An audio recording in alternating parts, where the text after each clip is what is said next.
L'être humain est fait pour jeûner. Il faut savoir que le jeûne, c'est le meilleur moyen de perdre du gras et c'est même un moyen de gagner du muscle. Ça n'a aucune influence négative sur ta cognition et ça peut même améliorer ta mémoire.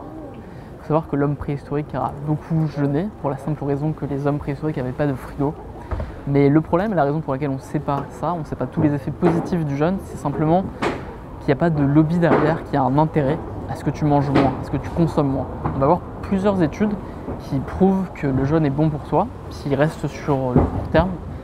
Et on va voir que malheureusement, le monde du marketing et l'industrie agroalimentaire, c'est pas du tout dans son intérêt de te donner des conseils négatifs, de te dire ce qu'il ne faut pas faire. On te dit plutôt plein de conseils positifs, qu'il faut manger du blé complet, qu'il faut manger tant de fois par jour, qu'il faut prendre des suppléments en protéines, etc.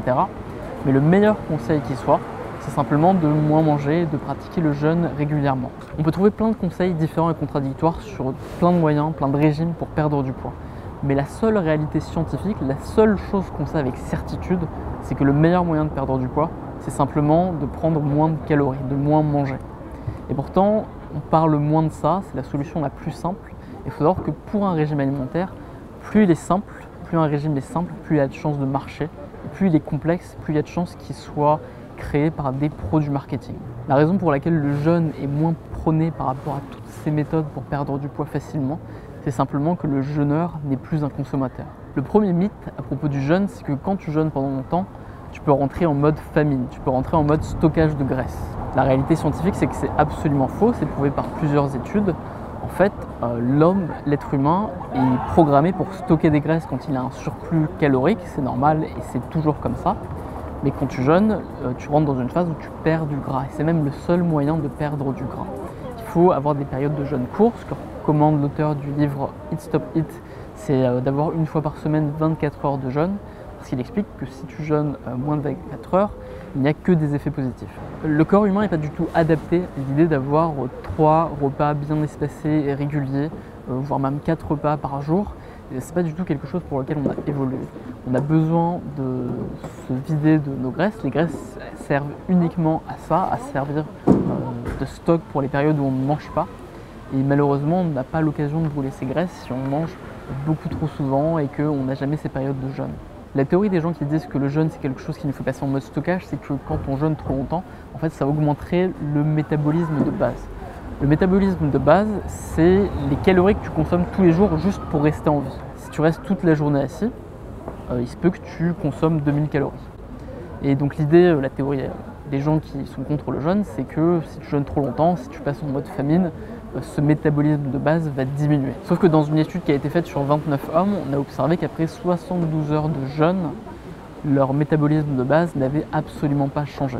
Le jeûne ne te fait pas non plus perdre de tes capacités physiques et musculaires. On a vu dans une étude faite en 1987 que des personnes après 3 jours et demi de jeûne avaient le même niveau d'endurance, avaient la même capacité à soulever des poids et ils avaient la même force physique. Une autre étude faite en 1988 a prouvé que des soldats, après 3 jours de jeûne ou après avoir pris un repas, avaient exactement les mêmes performances qu'avant. Une autre étude faite en 2007 montre qu'après un jeûne de 18 heures, les performances physiques ne baissaient pas non plus. La seule activité où la performance diminue, c'est toutes les activités d'endurance. Ça va sans dire, mais si jamais tu fais un jeûne de 24 heures et que tu veux faire du vélo après pendant 4 heures, c'est pas forcément la meilleure idée du monde.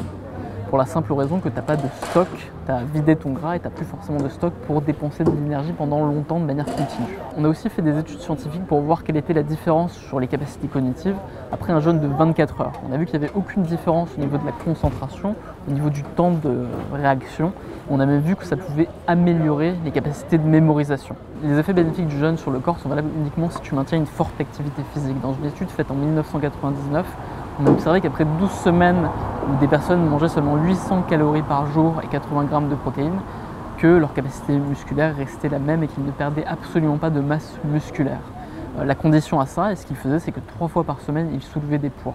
Si tu es capable de maintenir une activité physique, tu ne vas pas perdre de muscle, parce que le muscle ne sert pas à ça. C'est le gras qui te permet d'avoir de l'énergie dans les phases où tu vas moins manger, et c'est ce stock-là de gras que tu vas utiliser dans ces périodes de jeûne, et non tes muscles. Donc l'avantage si tu jeûnes, c'est que tu ne vas pas perdre de muscle, mais tu vas perdre rapidement du gras. Mais aussi, selon plusieurs recherches scientifiques, on a vu que ça ne gênait pas du tout, un jeûne en tout cas sur le court terme, ça ne gênait pas du tout la synthèse de protéines musculaires. C'est-à-dire que même si tu jeûnes et que tu fais de l'exercice physique en même temps, tu vas pas perdre de muscle, tu vas perdre seulement du gras, donc c'est un très bon moyen d'être plus musclé plus rapidement que quelqu'un qui fait le même niveau d'exercice que toi. Mais en plus, des recherches scientifiques ont prouvé que le fait de jeûner ne ralentissait pas la synthèse de protéines musculaires. Au contraire, le fait de jeûner permet de faire un nettoyage cellulaire qui pourrait favoriser la synthèse cellulaire au niveau des muscles. Et la restriction calorique, on sait que ça peut avoir un effet sur le long terme qui va diminuer ta testostérone, ce qui peut être un problème pour toi au niveau musculaire ou même au niveau cérébral. Mais si c'est un jeûne qui est sur le court terme, en fait, on a vu que ça ne diminuait pas ta testostérone. En ce qui concerne la création de muscles, beaucoup de gens sont obsédés par le surplus calorique. Mais en fait, c'est pas le surplus calorique qui permet de faire du muscle, c'est l'adéquation calorique, c'est-à-dire la capacité à avoir exactement le niveau de protéines dont tu as besoin, parce que sinon, tu vas passer en mode stockage et tu vas devenir plus gras. Et le jeûne peut être quelque chose de compliqué, et pour réussir à gérer le jeûne et faire des jeûnes de 24 heures une fois par semaine, comme le recommande l'auteur du livre Eat Stop Eat, il faut bien comprendre la faim. Il faut savoir qu'il y a 3 types de faim. Il y a la faim réelle, la faim sociale et la faim hédoniste. La faim réelle, c'est celle qui est de ton corps et elle fonctionne par vague de 4 heures. En général, si tu fais un jeûne et que tu as faim à un moment donné et que tu passes cette vague de faim, en fait, pendant 4 heures, tu n'auras pas faim. Donc en fait, c'est beaucoup plus facile qu'on le croit, il faut juste passer ces moments de vague où tu vas avoir faim qui sont en fait très courts.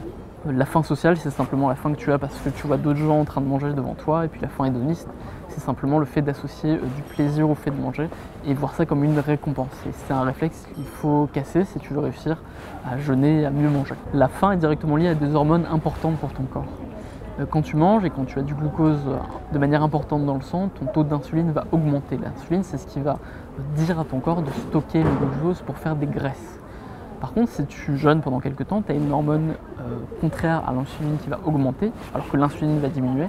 Cette hormone, c'est le glucagon. Et le glucagon, il dit exactement l'inverse, il dit à ton corps de prendre les graisses pour faire du glucose et le mettre dans ton sang, pour garder un niveau de glucose stable dans le sang. Et c'est de cette manière que tu vas brûler les graisses. En fait, c'est le seul moyen d'ailleurs de brûler les graisses. Et le seul moyen d'arriver à ça, c'est de jeûner. Il faut savoir aussi que l'insuline fonctionne en opposition à une hormone qui est l'hormone de croissance. Pendant longtemps, on a su que c'était pendant la nuit que les muscles se construisaient et que l'hormone de croissance augmentait, mais on ne savait pas vraiment pourquoi. La réalité, c'est que la nuit, l'hormone de croissance augmente pour une seule raison, c'est parce qu'on ne mange pas pendant la nuit. Et tu peux augmenter cette période où ton hormone de croissance est importante dans ton corps, simplement en jeûnant plus longtemps. Et cette hormone de croissance est la raison pour laquelle tu peux jeûner sans perdre de muscle, parce que c'est elle qui est responsable du fait que ta masse musculaire va rester stable même quand tu jeûnes. Le jeûne a aussi évidemment bien d'autres avantages, comme le fait de diminuer les risques de cancer, parce que le jeûne en fait accélère un processus qui s'appelle l'autophagie, qui est un processus de recyclage cellulaire. Donc il est bon pour toi, même au niveau de ta santé et de ton espérance de vie. Néanmoins, il faut faire attention au jeûne. Le jeûne dont on parle dans ce livre, c'est uniquement le jeûne intermittent sur le court terme, c'est-à-dire un jeûne qui va durer 24 heures au maximum et une fois par semaine. Pour d'autres types de jeûnes qui vont être plus longs, effectivement, ça peut avoir des effets mauvais sur ta santé, sur ta musculature, ou alors sur tes capacités cognitives. Mais si tu restes sur des jeûnes courts, en tout cas d'un point de vue scientifique, il n'y a pas de risque. Et il faut quand même faire attention en ce qui concerne les femmes, parce que les femmes sont beaucoup plus sensibles aux variations caloriques hormonalement. Donc voilà, il faut écouter son corps et vous pouvez commencer, si vous voulez essayer ce type de jeûne de 24 heures une fois par semaine, par y aller de manière progressive, faire un jeûne de peut-être 16 heures en tout en comptant votre temps de sommeil, et petit à petit réessayer plusieurs fois et voir ce que ça vous fait au niveau de votre forme physique, au niveau de votre concentration. Moi-même j'ai essayé plusieurs fois, au début c'était très difficile, j'ai échoué plein de fois avant de pouvoir le faire régulièrement. Et aujourd'hui c'est quelque chose dont je ne pourrais pas me passer parce que je vois qu'effectivement ça ne diminue pas mes performances quand je fais du sport et que ça me permet de penser plus clairement, d'avoir plus de temps pendant ma journée. Donc voilà, c'est quelque chose que tu peux essayer aussi. Salut à toi, jeune crème glacée à la pistache couvert d'un bon coulis à la framboise, j'espère que tu vas bien. Aujourd'hui, je vais te parler du régime intermittent. Étant donné qu'on est en pleine période de ramadan.